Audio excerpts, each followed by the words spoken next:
Bismillahirrahmanirrahim. Assalamualaikum warahmatullahi wabarakatuh.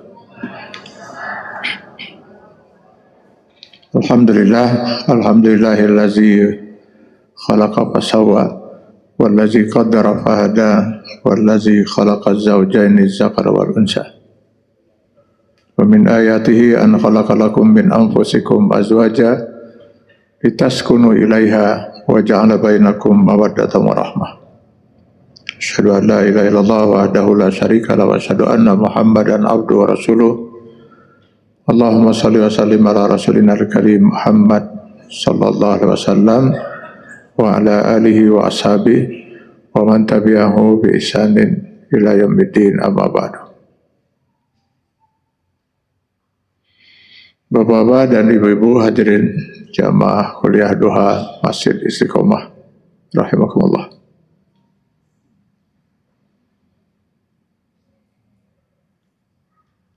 Ini kita alhamdulillah ada di bulan suci Ramadan ya. Jadi bapak-bapak dan ibu-ibu nggak terburu-buru kan? Ada waktu? Ya insya Allah ya kan, nggak mau makan siang. Karena insya Allah kajian kita pada hari ini kurang lebih 4 jam. Ya, 4 jam. Menjelang sampai menjelang zuhur lah. Ya. Jadi kalau yang nggak kuat nggak bisa meninggalkan tempat. Ya, kuat ya.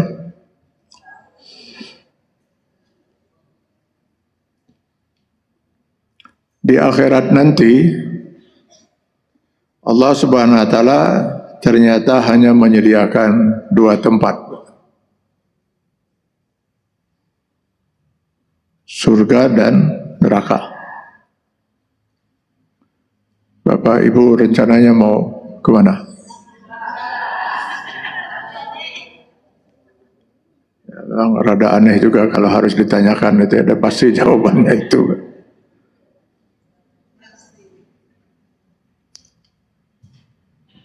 Jika manusia memilih ingin masuk neraka, oh itu mudah sekali. Caranya adalah tinggal dia memilih untuk kufur pada Allah. Ya kafir kepada Allah Subhanahu wa taala, selesai. Maka neraka sudah di tangan. Kalau dia nggak usah tentunya menyembah Allah, kalau dia ingin menyembah sesuatu, silakan. Bebas dia. Dia mau menyembah kayu misalnya, menyembah pohon, menyembah sungai, menyembah batu, ya bebas itu. Dan dia juga bebas menjalani kehidupan ini semau dia. Silakan buat aturan sendiri, jalani aturan semau dia. Ikuti apa yang menjadi hawa nafsu dia. Ya bebas berbuat apapun. Dari 6.600 sekian ayat Al-Quran dan 5.000-an hadis Rasul, gak akan pernah kita menemukan satu ayat, satu hadis di mana Allah mengatur kehidupan orang kafir. Jadi orang kafir itu bebas menjalani kehidupan semau dia, membuat aturan dalam hidup semau dia, bebas ya. Dan dijamin sepenuhnya masuk neraka.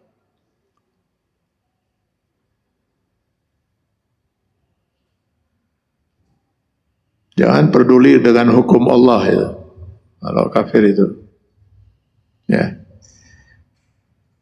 Nah kalau seorang itu ingin masuk surga, maka dia harus memilih untuk menjadi orang yang beriman. Memilih sebagai mukmin, beriman dengan dasar keimanan akidah yang didasari oleh kalimat tauhid la ilaha illallah.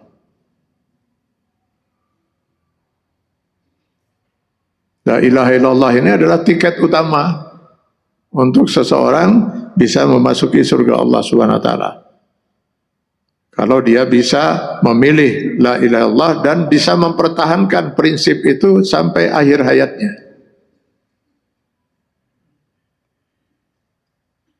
Man kana akhiru kalamihi la ilaha illallah dakhala al-jannah. Barang siapa yang sampai akhir hayatnya dia tetap berpegang dengan prinsip la ilaha illallah, pasti masuk surga.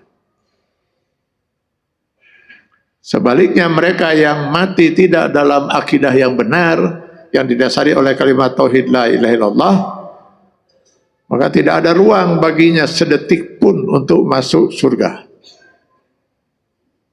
Innal ladzina kafaru, sesungguhnya orang-orang kafir, apapun bentuk kekafirannya, min ahlil kitab, baik dia berasal dari ahlu kitab, Yahudi atau Nasrani, wal musyrikin, atau orang-orang musyrik pada umumnya, fi nari jahannam khalidina fiha, tempat mereka adalah neraka jahanam dan mereka kekal selama-lamanya.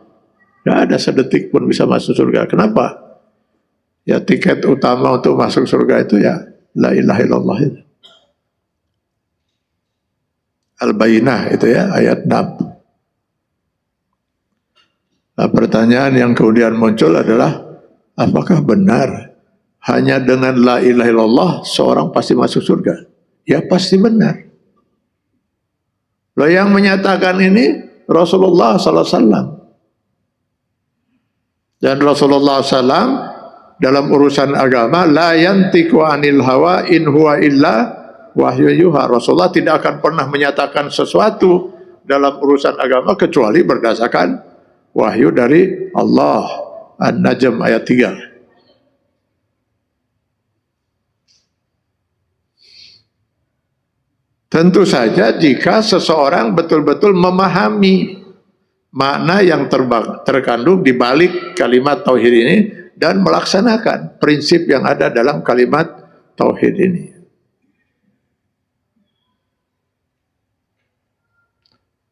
Orang-orang musyrikin dahulu diajak untuk mengucapkan kalimat la ilaha illallah ini oleh Rasulullah SAW selama 13 tahun masa risalah. 23 tahun, 13 tahun itu hanya diajak mengucapkan la ilaha illallah.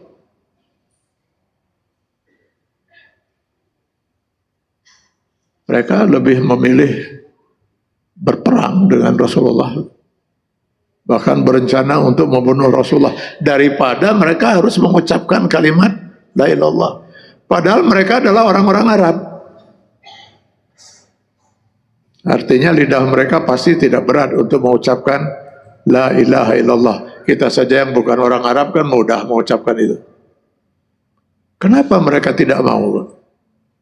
Mereka sadar betul kalau kalimat ini diucapkan akan berubah seluruh kehidupan mereka.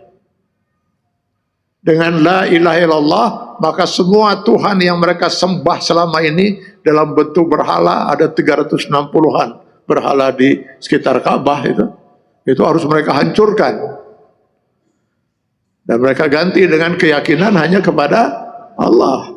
Kalau la ilaha illallah ini mereka ucapkan, maka seluruh aturan hidup yang berlaku bagi mereka selama ini harus mereka buang jauh-jauh dari kehidupan mereka, lalu mereka ganti dengan aturan dan hukum yang datang dari Allah. Dengan la ilaha illallah akan berubah seluruh kehidupan.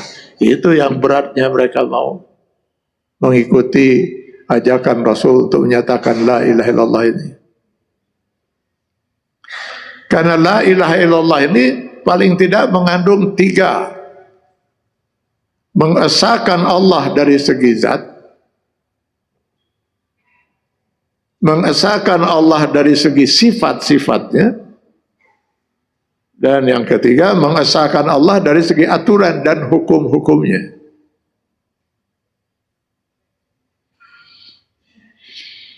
Ini mungkin kebanyakan kita selama ini berkesan kalau orang la ilaha illallah itu artinya dia tidak meyakini ada zat lain selain Allah. Cuman itu baru mengesahkan Allah dari satu sisi, dari segi zat. Mengesahkan Allah dari segi zat itu diantaranya dasarnya adalah surat Al-Ikhlas. Qul huwallahu ahad. Bahwa zat Allah itu ahad. Bukan wahid. Berbeda apa antara wahid dan ahad. Kalau wahid itu satu, terdiri dari unsur-unsur. Ini sebuah masjid, satu masjid. Oh, unsur-unsurnya banyak sekali, Pak. Mulai dari atap sana paling atas sampai paling bawah, lalu ada ruangan-ruangan, ada kaca, pintu, tembok, besi, wah macam-macam ini. Tapi disebut satu. Kita seorang manusia, terdiri dari unsur-unsur. Ada unsur roh, ada unsur jasad. Jasad ada unsur kepala, ada badan, ada dua tangan, ada dua kaki. Kepala ada dua mata, hidung, dua telinga, dan sebagainya. Maka disebut kita wahid dalam bahasa Arab. Tapi kalau ahad, dia satu yang tidak terdiri dari unsur-unsur. Makanya Allah itu jangan bayangkan seperti kita makhluk. Kalau kita makhluk itu wahid, satu. Kalau Allah, salah mungkin untuk istilah kita. Dia tidak sama sekali dengan makhluk. Jadi jangan bayangkan Allah itu punya jasad, punya ruh seperti kita. Ada unsur kepala, badan, seperti itu. Dia ahad, Pak. Karena itu dia tidak serupa sama sekali dengan makhluk. Laisa kamitslihi syai'un. Dia tidak serupa sedikit pun dengan makhluk. Dia ahad. As-Somad, tempat kita makhluk bergantung padanya. Lam yalid walam yulad. Maka dia tidak melahirkan, tidak pula diperanakan. Beda dengan kita makhluk itu. Walam yakun lahu kufuwan ahad. Tidak ada yang setara dengannya gitu. Itu mengesahkan Allah dari segi zat. Nah, surat ini disebut surat Ikhlas, Al-Ikhlas. Artinya apa? Murni. Kalau ibu baca di Quran surah An-Nahl ayat 66, dari situ para ulama mengambil makna ikhlas, itu murni artinya. Jadi Allah murni dia. Tidak bercampur sedikit pun dengan sifat makhluk, zat makhluk gitu.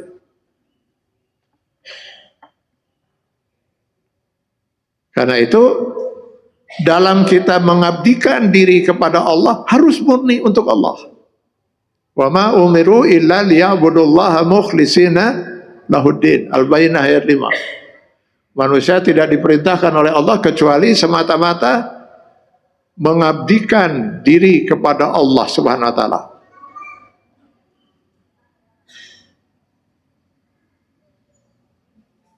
Iyyaka na'budu. Hanya kepadamu ya Allah kami mengabdi. Jadi la ilaha illallah dalam pengertian mengesahkan Allah dalam pengabdian. La ma'buda illallah. Ilah itu dalam pengertian ma'bud. Tidak ada zat tempat saya mengabdi kecuali Allah. Jadi seorang yang berpegang teguh dengan prinsip la ilaha illallah yang berhak masuk surga itu ketika dia berniat dan bertekad untuk menjalani kehidupan ini semata-mata dalam rangka mengabdi kepada Allah. Bukan hanya saat-saat tertentu dalam kehidupan. Seluruh kehidupan dia per detik. Bukan hanya saat sholat saja atau saat saum saja. Mulai dari bangun tidur sampai dengan tidur lagi. Apa yang dia lihat, apa yang dia dengar, apa yang dia ucapkan, apa yang dia fikirkan, apa yang dia tanda tangani, kemana kaki melangkah, semua harus dalam rangka mengabdi kepada Allah. Inna salati wa nusuki wa mahyaya wa mamati lillahi rabbil alamin. Jadi tujuan hidup seorang yang berpegang dengan la ilaha illallah itu adalah mengabdikan diri semata-mata lillahi rabbil alamin. Bukan hanya sholat. Salat disebut di awal memang inna salati wa nusuki, seluruh ibadah, wa mahyaya, seluruh hidup saya, seluruh hidup kita. Ya tadi mulai dari bangun sampai dengan tidur lagi. Dan kita siap untuk mengorbankan waktu, tenaga, pikiran, perasaan, harta. Bahkan kalau perlu kita korbankan sesuatu yang paling mahal dalam hidup kita. Apa? Nyawa. Siap kita untuk mengorbankan nyawa kita sekalipun. Kalau memang hanya dengan pengorbanan itu, ridha Allah baru bisa dicapai. Wa mamati lillahi rabbil alamin. Sudah kita jalankan prinsip hidup seperti itu?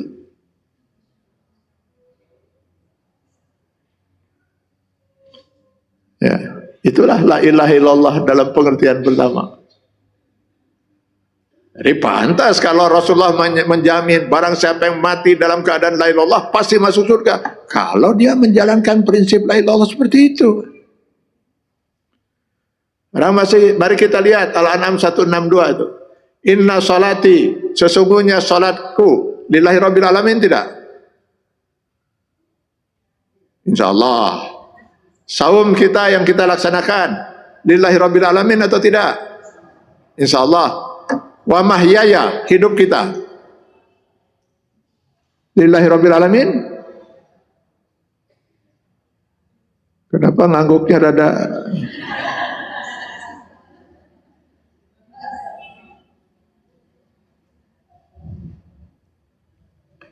Ibu mengurus suami, mendampingi tugas suami, menyediakan untuk berbuka, menyediakan untuk sahur untuk suami, melayani suami lillahi rabbil alamin. Benar itu? Ikhlas karena mengharap ridha Allah.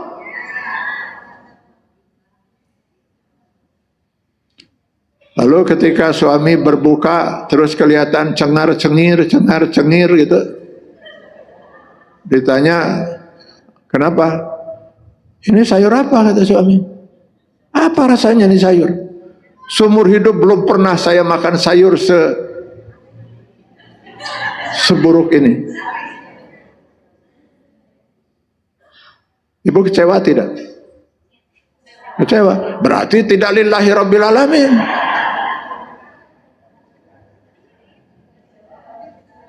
Tadi katanya lillahi rabbil alamin. Kalau lillahi rabbil alamin, kita tidak mengharapkan penghargaan dari orang lain, tidak mengharapkan pujian dari orang lain. Kalau kita mengharapkan pujian dan penghargaan orang lain, kita sudah menyekutukan niat kita karena Allah dengan mengharapkan pujian orang lain. Nah, itu yang disebut riya. Makanya riya itu dikatakan musyrik kecil, menyekutukan Allah dalam niat beribadah.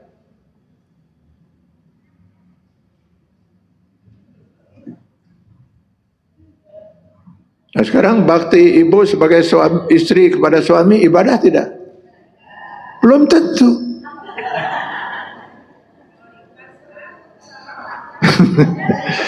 Ya, belum tentu, Bu. Ibadah itu syaratnya harus dua minimal. Syarat utamanya itu, pertama, yang kita lakukan itu sesuai dengan aturan dan hukum Allah, sesuai dengan Quran dan hadis. Sudah sesuai? Yang kedua, niatnya harus semata-mata mengharapkan ridha Allah. Baru akan tercapai ibadah. Oh, ibu-ibu terus, bapak-bapak sekarang. Bapak-bapak sekarang mencari nafkah untuk bisa menghidupi istri dan anak-anak. Ibadah bukan? Belum tentu. Ibadah kalau kita niatkan karena Allah, lalu kita tidak akan mau sepeser pun harta haram masuk ke dalam kehidupan rumah tangga kita. Kita ikuti betul-betul syariat Allah. Yang halal baru kita terima, yang haram kita singkirkan. Dan tidak ada lagi keluhan-keluhan itu. Apalagi sampai harus ngomong, saya itu sudah capek dibanting tulang mencari nafkah itu. Saya nggak tahu tulang mana yang dibanting-banting itu. Kok mengeluh kepada Allah, mau berbakti, beribadah pada Allah malah mengeluh?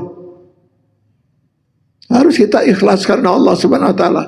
Jangankan banting tulang, kalau perlu nyawa saya korbankan demi untuk melaksanakan perintah Allah Subhanahu wa taala. Nah, itu pengertian mengesahkan Allah dari segi zat, dalam zatnya maupun dalam pengabdian kita kepada Allah Subhanahu wa taala.